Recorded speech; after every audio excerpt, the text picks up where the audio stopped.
I never thought the day I buried my grandfather would feel like the beginning of my unraveling. The rain fell softly on the old cemetery, each drop like a whisper from him, telling me to listen closer.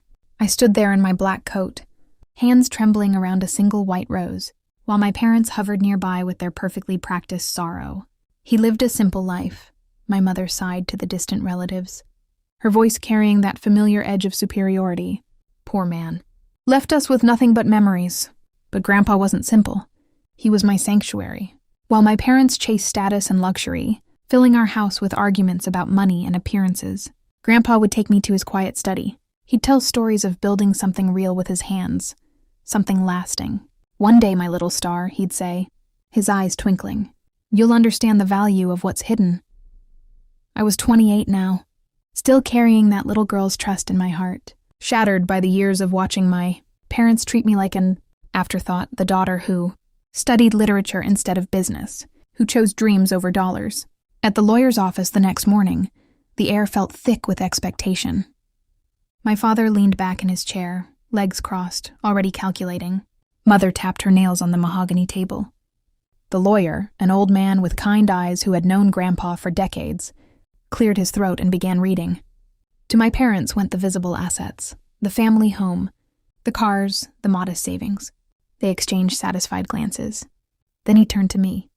To my beloved granddaughter Sophia, he read, I leave my old oak desk, the collection of letters I wrote you over the years, the small cottage by the lake, and this key. A simple brass key slid across the table toward me. My parents burst into laughter, sharp cutting sounds that echoed in the room. A key? My father scoffed. To what, his dusty old shed? This is your inheritance, Sophia. A joke from a confused old man. Mother patted my hand with fake pity. Darling, it's sweet, but really, you've always been the sentimental one. We'll make sure you're taken care of, in a reasonable way. I sat there, cheeks burning, heart exposed and raw. The key felt warm in my palm, heavier than it should have been. I wanted to scream, to tell them how Grandpa's stories had kept me alive through their coldness. But I stayed silent, clutching that key like a lifeline. What I didn't know that day was that this joke was the door to an empire. Grandpa had guarded for me alone. An empire my parents had no idea existed, built in shadows while they chased the spotlight. That night, alone in my tiny apartment, I turned the key over and over. The cottage by the lake. I hadn't been there in years. Tears slipped down my face as memories flooded. Grandpa teaching me to skip stones. Promising that real power wasn't loud. It was patient. I booked a train ticket for the morning. Something in my chest stirred. A fragile mix of grief and quiet defiance. Maybe this was nothing. Or maybe it was everything. The cottage looked exactly as I remembered, tucked among whispering pines, its windows glowing softly in the dusk, like Grandpa's eyes used to.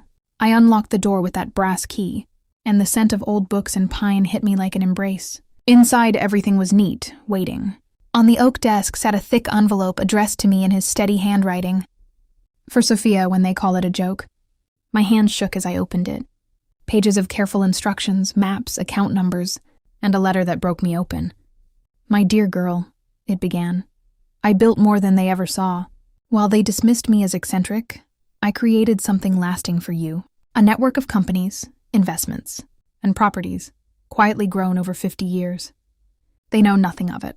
You are the sole heir, but trust must be earned, even from family. Start with the safe behind the painting. I found it. Inside were documents revealing the hidden empire, controlling interests in sustainable tech firms, vast real estate holdings across cities, and a private foundation that quietly funded causes Grandpa believed in. Billions, not millions, billions, managed through layers of trust he had shielded from everyone, especially my parents. He had seen how they treated me, how they sidelined my voice at every family gathering, how they mocked my choices. This was his final gift.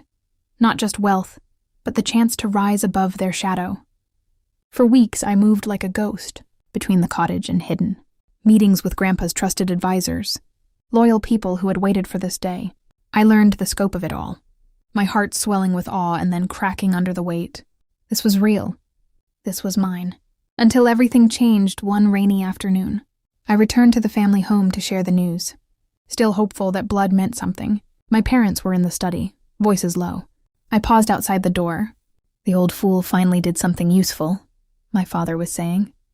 We'll contest the will. Sophia can't handle any of it. We'll put it in a trust for her, for us. She'll thank us later. Mother laughed softly. That cottage nonsense? Probably worthless. But if there's more, we deserve it. We put up with him for years. Their words shattered me completely. The betrayal cut deeper than any argument we'd ever had. These were the people who raised me, who should have protected me, now plotting to steal the one thing Grandpa trusted me with. I stepped inside, voice steady despite the storm inside. I heard everything. Their faces paled. Father tried to recover, smooth and charming. Sophia, honey, you misunderstood. No, I said, tears burning but not falling. I understood perfectly. You called my inheritance a joke. You always called me one, too. The pain was overwhelming. Broken trust. Years of being unseen. I left them there, their protests echoing behind me. Back at the cottage, I cried for hours. The grief felt endless. How could the people who were supposed to love me be so empty? I questioned everything, my worth, my strength. Nights blurred into days of doubt. But in the quiet moments, Grandpa's words returned. Real power is patient. Slowly, the pain shifted. It hardened into resolve. I wasn't their little girl anymore. I was becoming something they could never control. I met with lawyers, secured everything, and began making quiet moves. The empire was waking up under my name, and my parents? They had no idea what was coming. The boardroom was sleek and intimidating. Sunlight slicing through tall windows onto polished wood. I sat at the head of the table.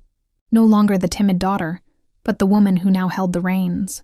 My hands were steady as I addressed the executives Grandpa had chosen for their integrity. Effective immediately, we are restructuring. Transparency first, and any attempts to undermine this will be met with consequences. Word traveled fast. My parents arrived at the family home days later, summoned under the pretense of a meeting. They walked in expecting to manipulate, but stopped cold when they saw me standing with a folder of documents and 2 lawyers. Sophia? Mother's voice faltered. What is this?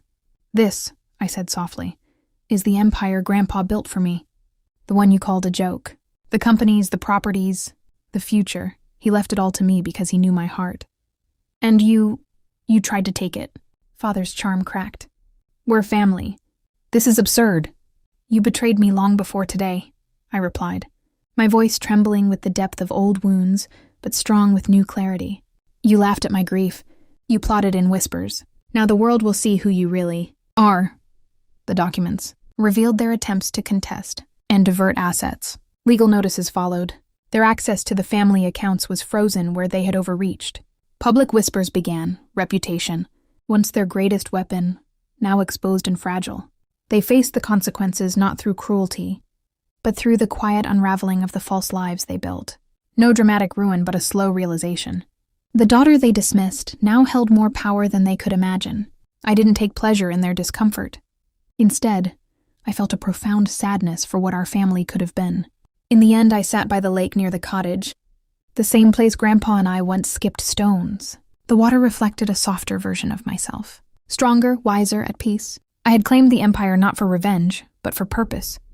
I expanded the foundation, funded dreams for young women who felt unseen, just as I had. My parents reached out eventually, humbled, but the bridge remains distant. I forgave them in my heart, not for them, but for my own freedom. Grandpa taught me that true inheritance isn't money or power, it's the courage to rise when others try to break you. What they called a joke became my beginning. I no longer need their approval. I carry my own light now, bright and steady, and I'll never let anyone dim it again.